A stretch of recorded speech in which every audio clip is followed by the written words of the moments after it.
Hello everybody, and welcome to History Bite number 77, dated October 11th, 2020. I'm Walter, your mobile historian and blue-collar scholar. This History Bite is entitled President Truman and Civil Rights. Harry S. Truman served as America's 33rd president from April 12, 1945 to January 20th, 1953. He has one of the best civil rights records of any president of the United States, something that would not have been thought possible based on his background. Truman was born in rural Missouri in 1884 to a very proud Southern family that treasured their Confederate heritage. Thus, Truman was raised, disliking Abraham Lincoln, the Northern cause during the American Civil War, and to generally dismiss racial minorities, certainly not limited to African Americans. And when he became president in 1945, he was generally seen as a friend of the South. He wasn't a rabid segregationist like many of his time period, but he certainly was not seen as a friend to African Americans. So when he did become president, honestly, people did not know how to take him. They soon saw, however, that he was not the typical white Southerner of his time. So what exactly pushed Truman into the corner of civil rights for African Americans? Well, not long after becoming president, Truman soon received many disturbing reports of African American GIs having recently been discharged from the Army, viciously being attacked and sometimes killed. These men who had put their lives on the line and had survived war had returned home to find themselves beaten and or slaughtered by the very people they had gone overseas to protect and defend against tyranny. This really hit Truman hard, and he confided that he had no idea the level of racial hatred was that deep. So, in December of 1946, he created the President's Commission on Civil Rights, and their task was to compile a list of various objectives and initiatives designed to improve the civil rights and quality of life for African Americans in this country. From that point on, it could rightly be argued that President Truman would firmly commit himself to the cause of civil rights and racial equality, focusing on African Americans, but certainly he included within the general realm of equality all Americans, but for the purposes of this particular agenda, civil rights for African Americans. In June of 1947, Truman became the very first American president to speak directly to the NAACP, reaffirming his commitment to equality, civil rights for African Americans, contending that no American, regardless of their color, should be denied basic fundamental rights, as every American is entitled to, life, liberty, pursuit of happiness. No one's race should stop them from attaining those things, And Truman was not bluffing. He was serious and firmly committed himself to advancing civil rights. In 1948, which was a presidential election year, of course, this is when it really got real. Truman's support for the civil rights of African Americans was obviously not welcomed in the South. So much so, in fact, that the most conservative wing of the Democratic Party in the South broke away from the mainstream Democratic Party and formed the Dixiecrat Party to run against Truman in the 1948 campaign. All right? So if it wasn't bad enough that he already has Republican Dewey to face off against, but he also has a breakaway part of the Democratic Party known as the Dixiecrats, which firmly against his civil rights agenda, and the Progressive Party, headed by Henry Wallace. Okay, so Truman's got to face, a split in his own party, plus the Republican Party. So things didn't look too promising for him in the presidential campaign of 1948.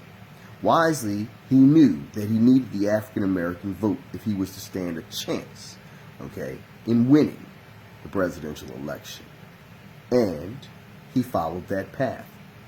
In July of 1948, Truman issued 2 executive orders, The first, 9980, outlawed racial discrimination in federal hiring practices, This effectively reversed Woodrow Wilson's similar action a few decades earlier, requiring that federal agencies be segregated.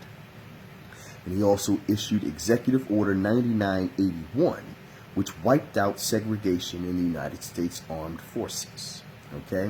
Though it would take a few years to fully implement, Truman's action was, entirely unprecedented and served as arguably the shining beacon of his entire presidency in destroying segregation in the U.S. military.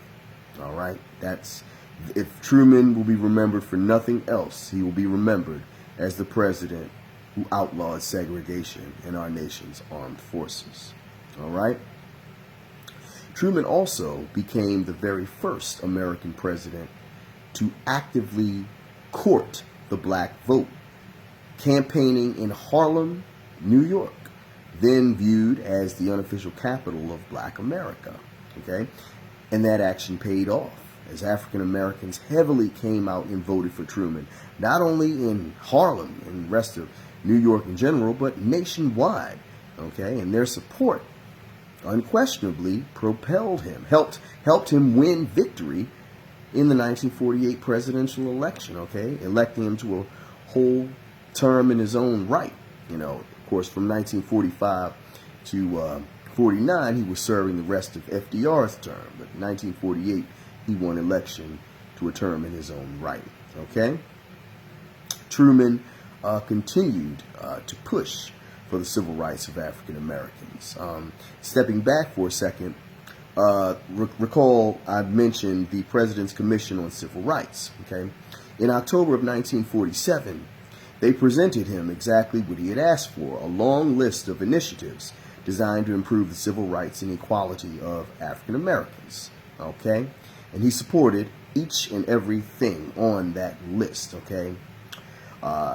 Their official presentation was known as "To Secure These Rights." So if you want to look that up, take a look and you'll see all the proposals designed to improve the civil rights and equality of American blacks. It's called "To Secure These Rights," 1947. Truman presented this to Congress in early 1948 and encouraged them to act upon the proposals. As Congress was virtually controlled by the Republican Party at that time, not much was done, sad to say. In 1949, Truman appointed William Hastie as the first African-American federal appeals court judge. He appointed Hastie to the Third Circuit U.S. Court of Appeals, which is headquartered in New York. Hastie had become the very first African-American federal judge in general in 1937, when he was selected by President Franklin Roosevelt to serve on the U.S. District Court for the District of the Virgin Islands. And I would just like to say that, unfortunately, with Truman winning the 1948 election, and Democrats controlling both houses of Congress at that point, even then, virtually none of his civil rights proposals were seriously acted upon, as the Korean War would soon dominate, his administration in its entirety, okay? And that's where focuses were shifted. But thankfully, once he left office in 1953, President Truman lived long enough to see virtually all of his civil rights platform and the agenda to improve the quality of life for African Americans in this country achieved in their virtual entirety under the administration of President Lyndon B. Johnson, with the Civil Rights Act of 1964, Voting Rights Act of 1965, the creation of Medicare, Medicaid, 1965, fully funding those programs. So, Truman's legacy is solid and secure. And, he died on December 26, 1972 at the age of 88. And because of his, passionate and unwavering advocacy for the civil rights of African Americans and in general to create a more just society for all, Truman is usually and almost always ranked as one of America's truly, truly wonderful presidents. Very, very good presidents, if not great in some circumstances. And thus is a champion for civil rights and will forever hold the record as one of America's greatest champions for civil rights to occupy the presidency. So I thank you very much for listening to this History Bite. If you have any questions or comments, leave them down below. I'll be happy to answer them. Take care, stay safe out there, and I'll talk to you at the next one. Peace.